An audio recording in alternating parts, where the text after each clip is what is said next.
Sorry, McDonald's. We're going back to the old favorite for today, Waffle House. Woo!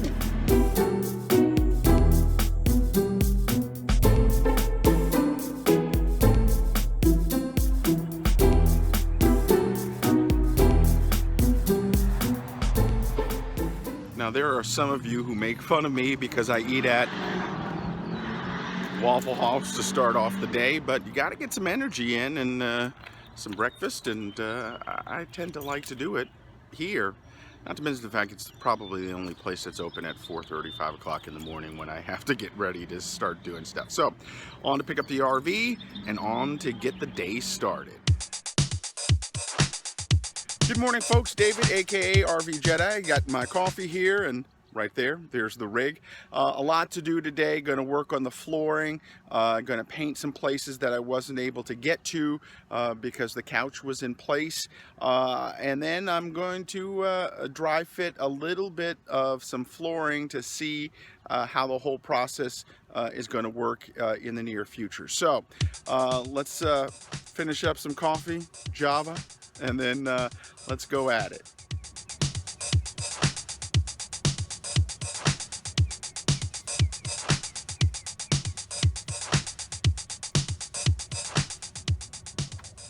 So before I tackle the floor, I've got to get a coat of primer up on this base cabinet here. Because the couch was in place, I wasn't able to get to it. Now that it's out of place, I'm going to go ahead and put some primer on here, paint this up, get that drying, and then I can get to the floor. Because today, mainly, most of what I'm going to be doing with the floor is picking up all of the staples and cleaning off the edges to where all of the carpet was.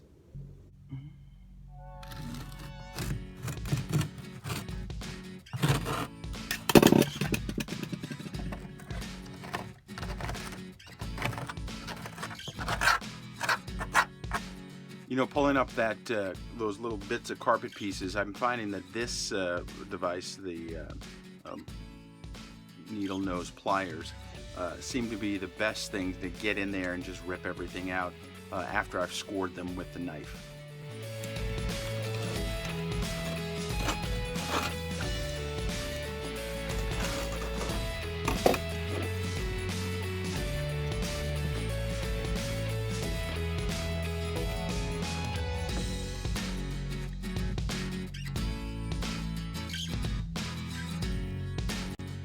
Man, I bet you didn't think you'd see this.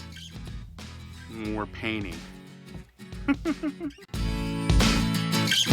Okay, so I have a little bit of a dilemma. I need to paint the backside here, and as you can see, it's very tight to get in here. So I think what I'm going to try to do is take up the Dinette Set here and see how difficult it's going to be. And then I'll determine whether or not I'm going to remove the carpet from inside. I kind of like having the carpet inside, but as you can see on the edges, so it might be worth it to get a nice clean edge to put the floor there. So let's go ahead and try and take that out.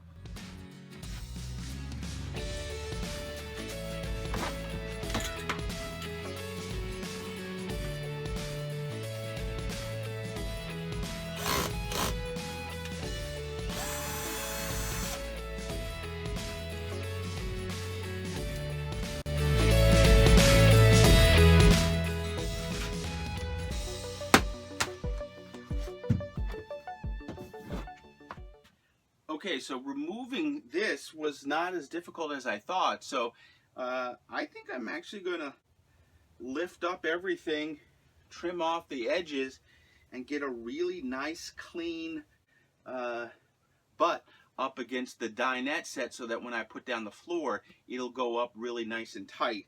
But I'm going to leave the padding inside so that I have a little buffer, a little cushion for when I throw stuff in here, because this is a storage area.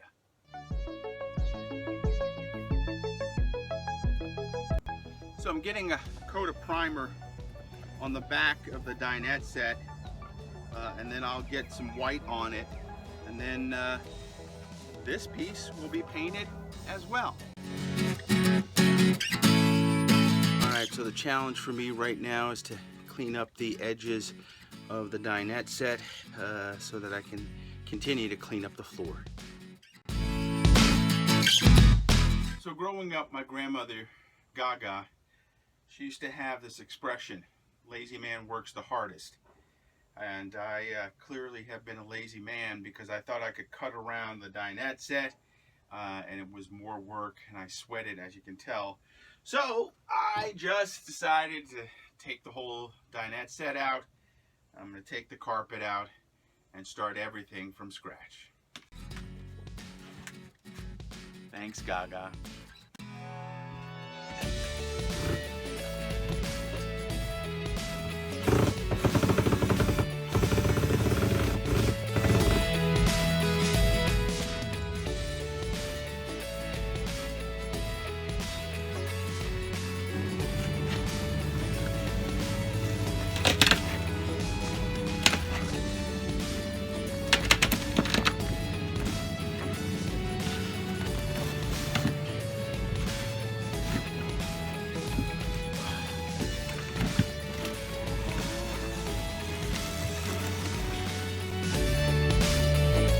Painting was definitely tedious. It was laborious. We got it done. It took me a long time, but I got it done. This, doing the flooring, has been even worse. It is hard. Now, don't get me wrong. Anybody can do this, but it takes a lot of work, and I cannot tell you, there are so many staples in the floor. People warned me about it, said I should maybe like pay 10 cents a staple to some kids, but I don't think I could afford that to have somebody come in and pull up all the staples. I'm working on the vinyl. There's kind of one big vinyl sheet between the kitchen and the back bedroom. At first I was just going to kind of leave it, but I figured since I'm taking up the dinette set and getting it to the subfloor, and the subfloor looks really good, might as well take the vinyl up. There's no glue on there, more staples of course, and it should come off in some pretty big chunks. So I know in a couple of weeks, when all of the floor is clean and everything's ready to lay the floor, I'm going to appreciate it. But right now it's hot, I'm tired, and I just want to go to sleep.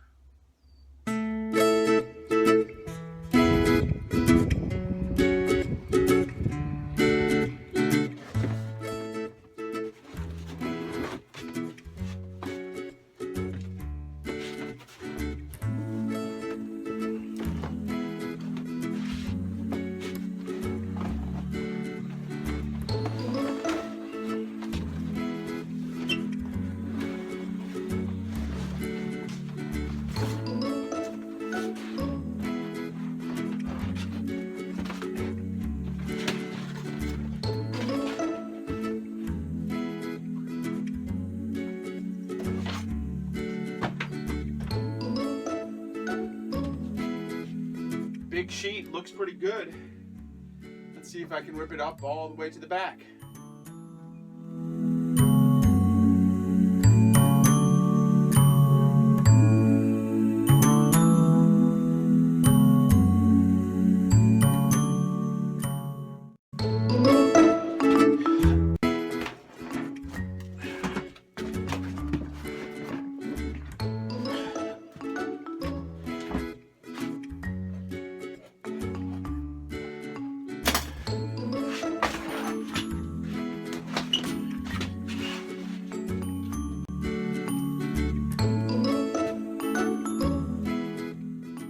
Well, that's it for today. I did a lot and a couple things I didn't expect. I took out the dinette set and had to paint and touch up some of that, and then took off all the carpet underneath that. Got all of the vinyl up, and everything looks, the subfloor, everything looks in pretty good shape. Little concerned about the carpeting underneath both the front slide and the back slide. Not sure if I just leave that underneath or how I get that out so that I can put the flooring down. But next time it's all about getting the floor prepped and ready and then I should be able to get the new flooring down in the next couple of weeks. So thanks for hanging with me today. I appreciate it. I really like hearing from you guys, and hope you're learning some stuff, seeing some stuff you do, maybe some stuff you don't want to do, but at least you get to see somebody doing an RV renovation. Like to remind you, please subscribe, like this channel if you can. I am on social media everywhere now, all at rvjedeye.com. That's the Twitter, that's the Instagram, that's the Facebook, Reddit, the Pinterest. Any place that you want to find me, you can, just simply by going to rvjedeye.com. Hey, get out there and RV, and if you're renovating your RV, have fun doing it. We'll see you next time.